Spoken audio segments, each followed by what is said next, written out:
ಒಂದು ದಟ್ಟವಾದ ಕಾಡಿನಲ್ಲಿ ತುಂಬ ಚಾಣಾಕ್ಷವಾದ ಹಕ್ಕಿಯೊಂದು ವಾಸವಾಗಿತ್ತು. ಅದು ತನ್ನ ಗೂಡನ್ನು ಮರದ ಅತ್ಯಂತ ಎತ್ತರದ ಮತ್ತು ಯಾರಿಗೂ ಸುಲಭವಾಗಿ ಸಿಗದ ಕೊಂಬೆಯ ಮೇಲೆ ಕಟ್ಟಿತ್ತು. ಒಂದು ದಿನ ಒಬ್ಬ ಬೇಟೆಗಾರ ಆ ಮರದ ಹತ್ತಿರ ಬಂದನು. ಅವನು ಆ ಹಕ್ಕಿಯನ್ನು ಹಿಡಿಯಲು ಮರದ ಕೆಳಗೆ ಬಲೆಯನ್ನು ಬೀಸಿ ಅದರ ಮೇಲೆ ಧಾನ್ಯಗಳನ್ನು ಚೆಲ್ಲಿ ದೂರದಲ್ಲಿ ಮರೆಯಾಗಿ ನಿಂತನು. ಹಕ್ಕಿ ಮೇಲಿನಿಂದ ಇದನ್ನು ಗಮನಿಸಿತು. ಧಾನ್ಯಗಳನ್ನು ನೋಡಿ ಅದಕ್ಕೆ ಆಸೆ ಆಯಿತು. ಆದರೆ ಅದರ ಮನಸ್ಸಿನಲ್ಲಿ ಒಂದು ಪ್ರಶ್ನೆ ಮೂಡಿತು. ಈ ನಿರ್ಜನ ಪ್ರದೇಶದಲ್ಲಿ ಇಷ್ಟೊಂದು ಧಾನ್ಯಗಳು ಎಲ್ಲಿಂದ ಬಂದವು?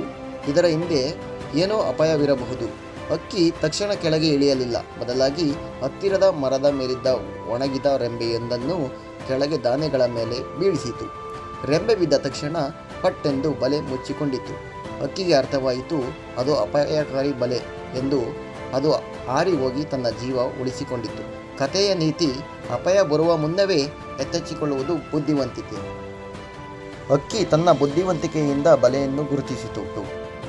ಆದರೆ ನಿಮ್ಮ ಮನೆ ಅಥವಾ ಕಚೇರಿಗೆ ಬರುವ ಕಳ್ಳರನ್ನು ಅಥವಾ ಅಪಾಯವನ್ನು ನೀವು ಹೇಗೆ ಗುರುತಿಸುತ್ತೀರಿ? ಅಪಾಯ ಬಂದ ಮೇಲೆ ಸಂಕಟ ಪಡುವುದಕ್ಕಿಂತ ಮುನ್ನೆಚ್ಚರಿಕೆಯಾಗಿ CCTV ಅಳವಡಿಸುವುದು ಲೇಸು. ಹಿಂದೆ ತುಮಕೂರು CCTV ಸೊಲ್ಯೂಷನ್ ಅನ್ನು ಸಂಪರ್ಕಿಸಿ. ಇದೇ ರೀತಿಯ ವಿಡಿಯೋಗಳಿಗಾಗಿ ತಕ್ಷಣ ನಮ್ಮ ಚಾನಲನ್ನು ಇನ್ನೂ ಯಾರೆಲ್ಲ ಸಬ್ಸ್ಕ್ರೈಬ್ ಮಾಡಿಲ್ಲ ಮತ್ತು ಫಾಲೋ ಮಾಡಿಲ್ಲ ದಯವಿಟ್ಟು ಫಾಲೋ ಮಾಡ್ಕೊಳ್ಳಿ, ಹಾಗೆ ಸಬ್ಸ್ಕ್ರೈಬ್ ಮಾಡಿ. ಯಾರೆಲ್ಲ CCTV ಅಳವಡಿಸ್ಕೊಬೇಕು, ನಿಮ್ಮ ಹೊಸ ಮನೆ ಕಟ್ಟಿಸ್ತಾ ಇದ್ದೀರಾ ಅವರಿಗೆ ಈ ವಿಡಿಯೋನ ಶೇರ್ ಮಾಡಿ, ನಿಮ್ಮ ಸ್ನೇಹಿತರಿಗೆಲ್ಲ ಶೇರ್ ಮಾಡಿ. ಧನ್ಯವಾದಗಳು. ಶುಭ ದಿನ.